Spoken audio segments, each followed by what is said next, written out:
देशा की उस टेरन को, जो फॉरेस्ट एरिया है, जो टेरन है,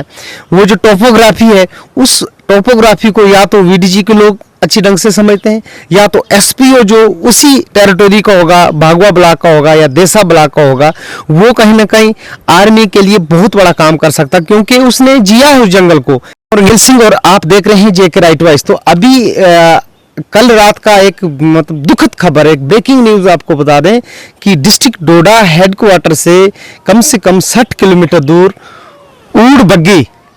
एक घना जंगल है। हम आपको वो जंगल भी दिखाएंगे। उस जंगल में एक एनकाउंटर होता है, एक्सचेंजेस ऑफ फायर होते हैं सिक्योरिटी फोर्सेस और मिलिटेंट्सों के बीच में।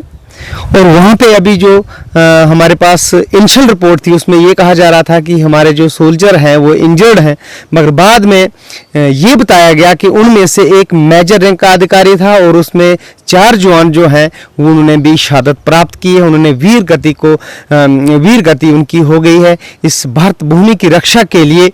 उन्होंने अपना सर्वोच्च बलिदान दिया, उन्हें अदम्य सांस के साथ वो लड़े और अपनी भारत भूमि के लिए उन्होंने अपनी जान निछावर कर ली। एक दुखद खबर है, मगर अफसोस की बात है कि आपने कठुआ में देखा, वहाँ पे भी हमारे 5 जवानों ने शहादत दी और उसके बाद मिलिटेंट जंगल में चले जाते हैं। उसके बाद डोडा में ही उसी सिनेरियो के साथ चलते हुए, और वहाँ पर भी ऐसा ही होता है कि हमारे आर्मी जो पर्सनल थे, सिक्योरिटी फोर्सेस के लोग थे, एक पुलिस का भी आदमी उसमें बताया जा रहा है। तो मिलिटेंट वहाँ से जंगल का रास्ता पकड़ लेते हैं और कहीं ना कहीं जो अभी एक मिलिटेंट ऑर्गेनाइजेशन है कश्मीर टाइगर जो है, उन्होंने रिस्पॉन्सिबिलिटी ली है इस अटैक की। तो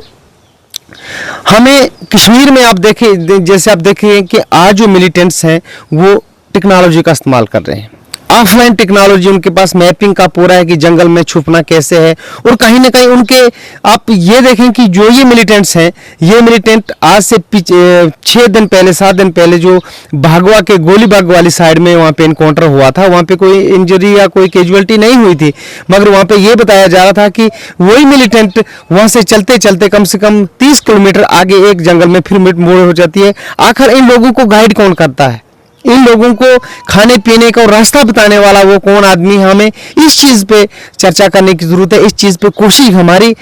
आर्मी इंटेलिजेंस पे हमें सवाल खड़े करने की ज़रूरत है। मैं उन लोगों को भी बोलूँ जो खास करके अपोजिशन के लीडर हैं यार, वो लोग जो एसी रूम में बैठकर ये बोलते हैं कि जी हमारे आर्मी जवान्स जो है वो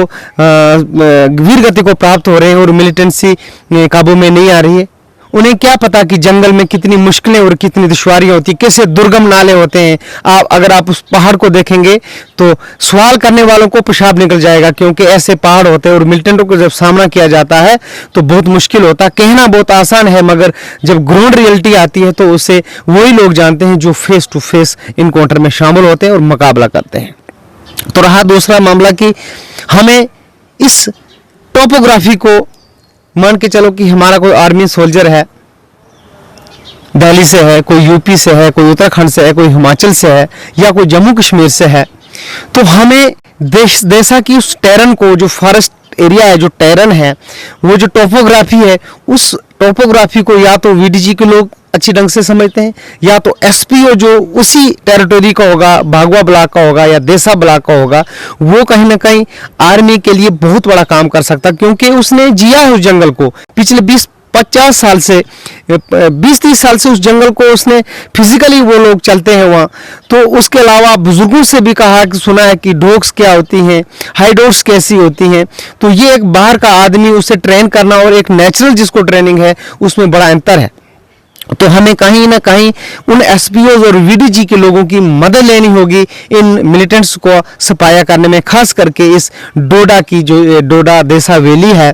देसा वैली की इस टेरेन में उन लोगों की मदद से हमें काफ़ी फ़ायदा हो सकता है। ये एक प्रश्न चिन्ह है, क्योंकि हमें इन लोगों को विश्वास में लेना पड़ेगा, इन लोगों को साथ में लेना चलेगा और इन लोगों की गाइडेंस में ही हमें इनकाउंटर में आगे बढ़ना पड़ेगा, क्योंकि ये लोग वहाँ रहते हैं और इन्हें हर एक जंगल के शॉर्टकट रास्ते हैं,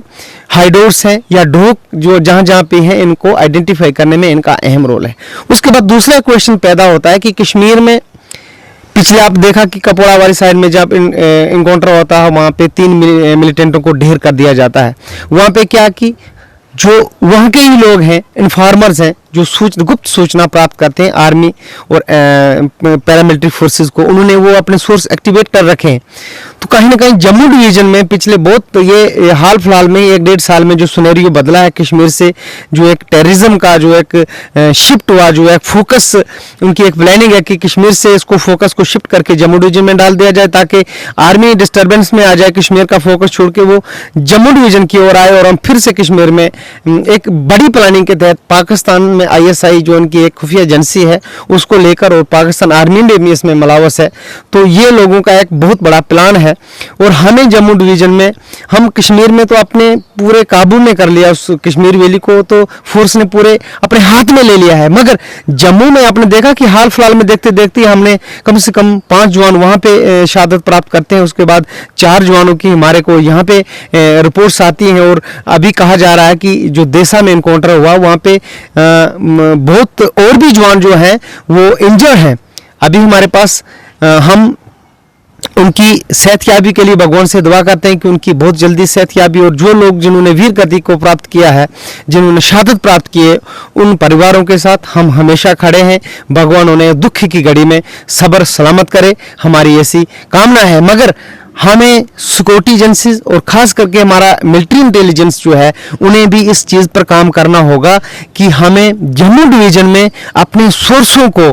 कामयाब करना पड़ेगा, अपने सोर्सों को मनाना पड़ेगा ताकि हमें एक एग्जैक्ट इंफॉर्मेशन मिले और इन टेररिस्टों का सफाया कर पाएं। इनके साथ कौन लोग ऐसे जो इनको गाइड करते हैं, कौन लोग हैं जो इनको, जो स्लीपर सेल है। मैं कहता हूं कि मिलिटेंट उतना खतरनाक नहीं है जितना कि स्लीपर सेल है, क्योंकि स्लीपर सेल जो है वो आम आदमी की तरह घूमता है और सूचना उन्हें प्राप्त करता है। वो लोग नाइट में घूमते हैं, कैसे कैसे करके उनको बचा के वो जंगल के रास्ते से, अब जो जहाँ पे ये इंसिडेंट हुआ है ऊड़ बग्गी बोलते हैं, वो एक बहुत फॉरेस्ट टेरन है और वहां से अगर देखा जाए तो वहां से कुश्तवाड़ नजदीक पड़ता है और कश्मीर की अगर बात की जाए तो पैदल भी 1-1.5 दिन का सफर है। तो अगर ये लोग यहां से निकल जाते हैं तो फिर मुझे नहीं लगता कि हमारे एजेंसीज उनको काबू कर पाएंगे। जब हमारे पास ड्रोन्स है, जब हमारे पास हेलीकॉप्टर्स हैं, हमारे पास इतने इक्विपमेंट्स हैं, तो हमें उनका आकर कब इस्तेमाल करना है। जब कल ये इनकाउंटर हो जाता है तो उसके बाद फिर वही दोहराने वाली बात की कठुआ में मिलिटेंटों ने अटैक किया, मिलिटेंट भाग गए और हमें दुख, और वहाँ पे ऑपरेशन और सर्च चल रहा है, वैसी सिचुएशन देशा में भी आ जाती है। तो कहीं ना कहीं वो लोग जो SOG के लड़के और SPOs के लड़के और वो VDG के नौजवान साथी जो उस देशा वैली के हैं, उन्हें इस एनकाउंटर में शामिल करना पड़ेगा। वो बहुत ज़्यादा अहम रोल अदा कर सकते हैं क्योंकि उस टोपोग्राफी को, उस टेरन को बड़े करीब से जानते हैं। और मैं उम्मीद करूंगा कि आने वाले वक्त में सिक्योरिटी एजेंसीज जो भी हैं वो फिलहाल फूक के कदम रख रहे हैं, मगर ये बहुत जल्दी जम्मू डिवीज़न में जो पैनिक हुआ उसके बीच में डॉक्टर जितेंद्र सिंह राणा का भी एक मैसेज आया। उसमें इन्होंने ये कहा कि मेरे पास शब्द नहीं है, मेरी कॉन्स्टिट्यूंसी में जो ये अटैक हुआ है मेरे पास कोई लफ्ज़ नहीं है। मगर उन्हें कहीं ना कहीं लोगों ने ये भी मैसेज किए हैं कि उसमें मैं देख रहा था कि VDG को स्ट्रेंथन किया जाए, उन्हें ऑटोमेटिक वेपन दिए जाएँ। कहीं ना कहीं उनका सैलरी का जो इशू है, उन्हें 4000 पे सैलरी मिलती है। और एक आदमी आपने देखा था कि मोहम्मद शरीफ जी की डुडू में इनकाउंटर हो गया था, उसके बाद आपने पुंछ में देखा कि पुरुषोत्तम जी ने भी एक मिलिटेंट को ढेर किया था, उसके बाद उन्हें